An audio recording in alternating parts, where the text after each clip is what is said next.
Halo anak-anak kelas 5, selamat datang kembali di kelas 5 virtual.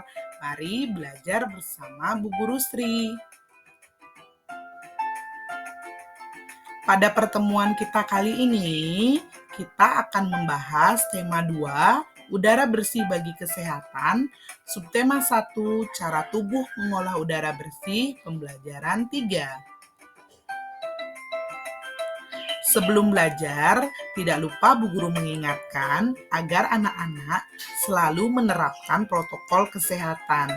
Mencuci tangan dengan sabun pada air mengalir, memakai masker, dan menjaga jarak. Pembelajaran kita hari ini memiliki 3 tujuan, yaitu yang pertama, dengan membaca, siswa mampu menjelaskan arti tanggung jawab secara percaya diri. Yang kedua, dengan membaca, siswa mampu menguraikan jenis-jenis tanggung jawab yang dimiliki individu secara percaya diri. Yang ketiga, dengan membaca, siswa mampu menguraikan jenis-jenis kegiatan ekonomi masyarakat secara percaya diri. Nah, yang pertama kita akan bahas mengenai tanggung jawab. Apa itu tanggung jawab? Tanggung jawab adalah sikap dan perilaku seseorang untuk melaksanakan tugas dan kewajibannya yang seharusnya dia lakukan, baik terhadap diri sendiri, keluarga, masyarakat, lingkungan, negara, maupun kepada Tuhan Yang Maha Esa. Tanggung jawab juga diartikan sebagai keadaan wajib menanggung segala sesuatunya. Setiap individu mempunyai tanggung jawab karena tanggung jawab bersifat kodrati, yaitu menjadi bagian dari kehidupan manusia. Jadi, setiap individu pasti mempunyai tanggung jawab. Nah, apa saja tanggung jawab yang dimiliki individu? Mari kita bahas bersama-sama. Nah, jadi tanggung jawab yang pertama adalah tanggung jawab terhadap diri sendiri. Tanggung jawab terhadap diri sendiri menuntut kesadaran setiap orang untuk memenuhi kewajibannya sendiri dalam mengembangkan kepribadian sebagai manusia pribadi, sehingga dapat memecahkan masalah-masalah kemanusiaan mengenai dirinya sendiri. Nah, contoh dari tanggung jawab terhadap diri sendiri, misalnya, Evi mendapatkan PR dari Bu Guru untuk dikumpulkan besok. Akan tetapi, Evi justru menghabiskan waktu untuk menonton TV dan tidak mengerjakan PR-nya. Keesokan harinya, Evi ditegur oleh Bu Guru dan mendapatkan hukuman. Dalam peristiwa ini, Evi harus bertanggung jawab atas perbuatan yang dia lakukan dengan melaksanakan hukuman yang diberikan oleh Bu Guru. Kemudian tanggung jawab yang kedua ada tanggung jawab terhadap keluarga. Tanggung jawab terhadap keluarga menjadi tanggung jawab seluruh anggota keluarga, baik ayah, ibu, maupun anak. Tanggung jawab terhadap keluarga menyangkut upaya menjaga nama baik keluarga, meningkatkan kesejahteraan keluarga, dan menjaga keselamatan keluarga. Apa contoh dari tanggung jawab terhadap keluarga? Jadi, seorang ayah bekerja keras untuk menafkahi anggota keluarganya dan demi memenuhi kebutuhan pendidikan anak-anaknya.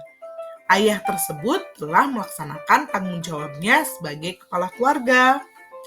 Nah, jika kamu sebagai seorang anak bersikap disiplin dan bersungguh-sungguh dalam belajar, itu berarti kamu sudah melakukan tanggung jawabmu terhadap keluarga. Kemudian yang selanjutnya ada tanggung jawab terhadap masyarakat. Setiap anggota masyarakat mempunyai tanggung jawab untuk ikut serta menjaga kelangsungan hidup warga masyarakat. Oleh karena itu, segala tingkah laku dan perbuatan anggota masyarakat hendaknya dapat dipertanggungjawabkan kepada masyarakat. Bagaimana contoh tanggung jawab terhadap masyarakat? Nah, misalnya, Pak Budi adalah warga desa Sukamakmur. Pada hari Minggu, Pak Budi berencana pergi berlibur bersama keluarganya. Akan tetapi, pada hari Minggu yang sama, warga masyarakat desa Sukamakmur akan mengadakan kerja bakti membersihkan selokan. Pak Budi sebagai warga masyarakat memutuskan untuk menunda acara berliburnya dan ikut melaksanakan kerja bakti. Tindakan Pak Budi tersebut mencerminkan bahwa Pak Budi bertanggung jawab sebagai warga masyarakat. Nah, selanjutnya ada tanggung jawab terhadap bangsa dan negara. Segala pikiran, perbuatan, tindakan, dan tingkah laku manusia harus sesuai dengan norma-norma atau aturan-aturan yang berlaku dalam negara setempat. Individu sebagai warga negara hendaknya dapat mempertanggungjawabkan segala tindakan dan tingkah lakunya kepada bangsa dan negara. Apa contohnya?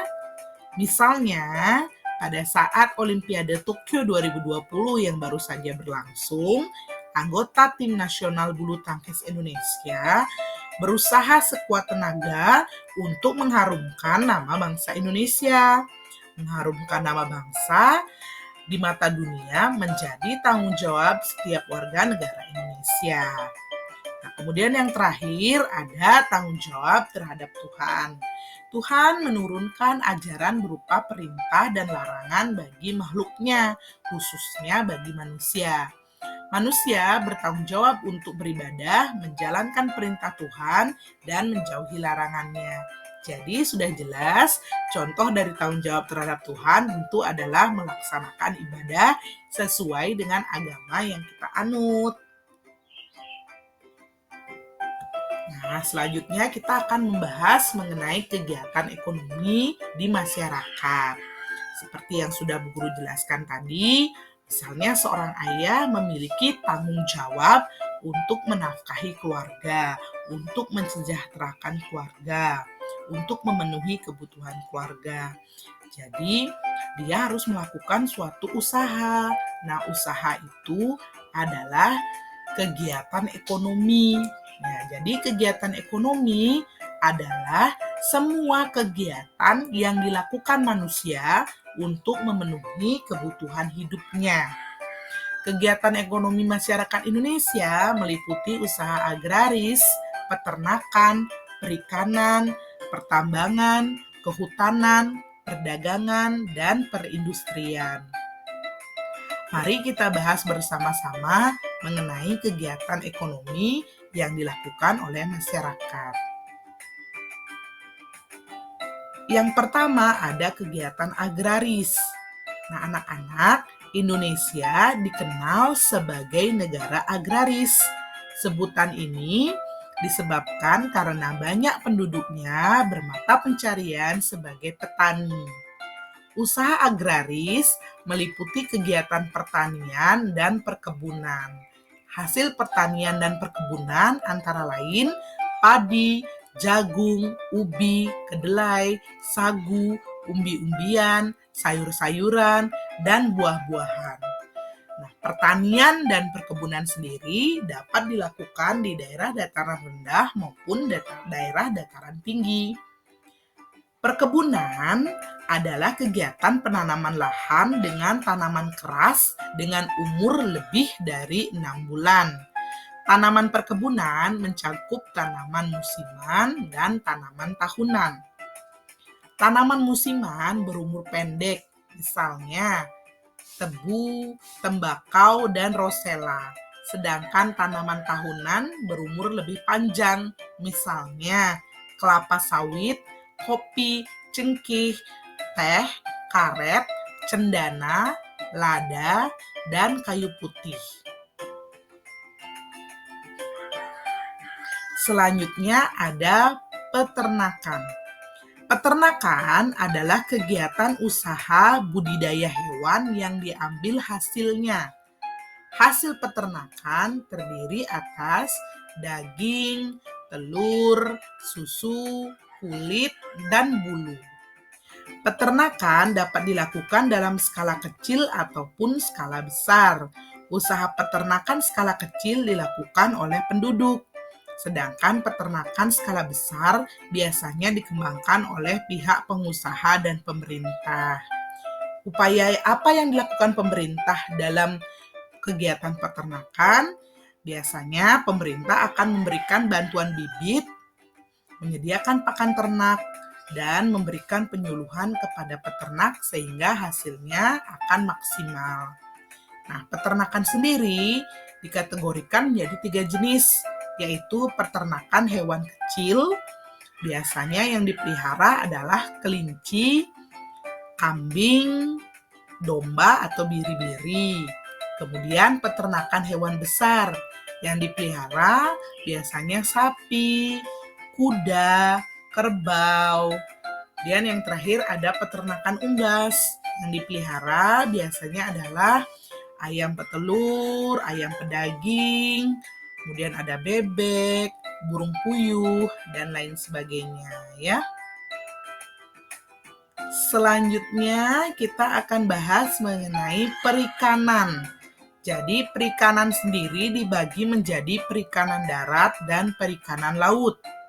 Nah, perikanan darat adalah usaha memelihara dan menangkap ikan di perairan darat.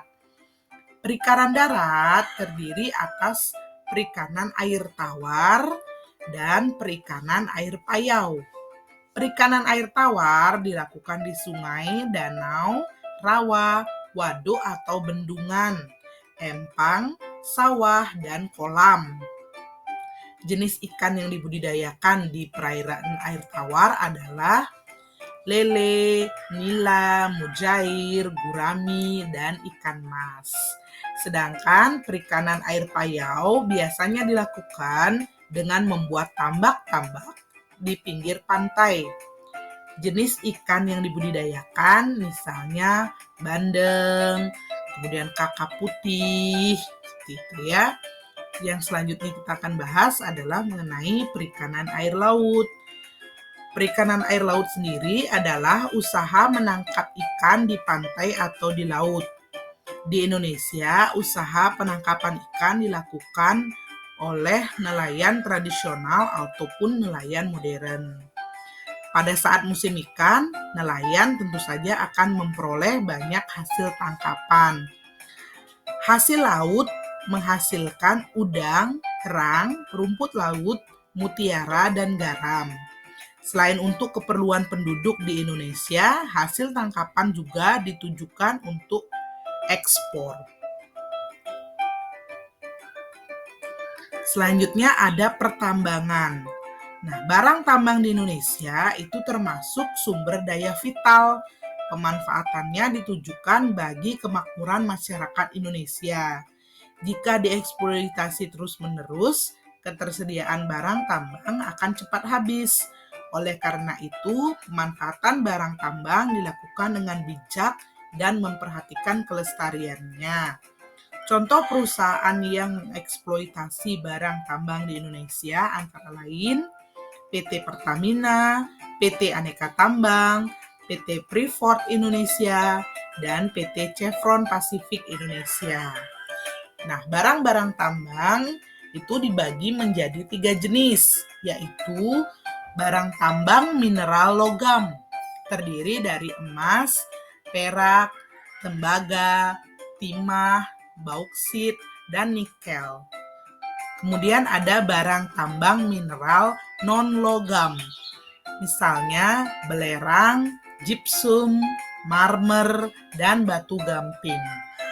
Yang terakhir ada barang tambang sumber energi, yaitu minyak bumi, batu bara, dan gas alam. Selanjutnya ada usaha kehutanan. Hutan di Indonesia berperan penting sebagai paru-paru dunia. Hutan juga berfungsi sebagai tempat berkembangnya fauna dan flora. Dari segi lingkungan, hutan menjadi daerah resapan air hujan. Sayangnya, saat ini luas hutan Indonesia semakin sempit. Hal ini terjadi karena adanya alih fungsi lahan hutan menjadi kawasan pemukiman dan perkebunan.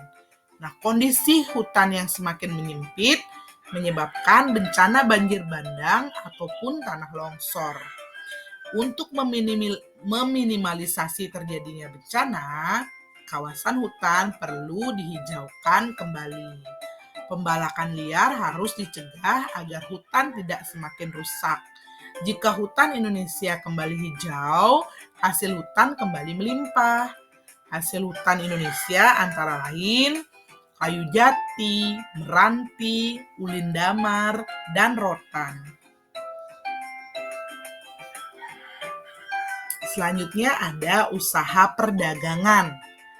Perdagangan adalah kegiatan membeli barang dagangan dan menjualnya kembali kepada konsumen. Kegiatan perdagangan muncul ketika kemampuan manusia atau suatu negara menyediakan barang kebutuhan bersifat terbatas. Akhirnya, terjadi saling ketergantungan dalam memenuhi barang kebutuhan. Kegiatan perdagangan tidak hanya mencakup satu daerah atau satu negara, akan tetapi kegiatan perdagangan dapat dilakukan antar negara. Secara ekonomi, kegiatan perdagangan antar negara ditandai dengan ekspor dan impor. Ekspor adalah usaha menjual barang dari dalam negeri ke luar negeri. Sedangkan impor adalah usaha memasukkan barang dari negara lain ke dalam negeri. Nah, yang terakhir ada perindustrian. Perindustrian adalah kegiatan mengubah barang mentah menjadi barang setengah jadi atau barang jadi. Barang mentah diperoleh dari melimpahnya sumber daya alam. Usaha industri dapat dilakukan secara perorangan ataupun kelompok. Usaha industri dapat dikelompokkan menjadi industri rumah tangga atau home industry, industri sedang, dan industri besar. Contoh industri di Indonesia adalah industri makanan dan minuman, kosmetik, obat-obatan, garmen, serta elektronik. Nah, anak-anak, untuk menajamkan pemahaman kalian tentang materi kali ini, kerjakanlah 3 soal yang sudah Bu Guru sediakan berikut ini. Yang pertama, jelaskan apa yang kamu ketahui tentang tanggung jawab. Yang kedua, jelaskan tanggung jawabmu sebagai seorang anak dan seorang siswa. Yang ketiga, jenis usaha apa saja yang ada di lingkungan sekitarmu? Berikan 2 contohnya. Wah, tidak terasa ya, kita sudah sampai di penghujung video. Terima kasih sudah menyimak video ini dengan baik.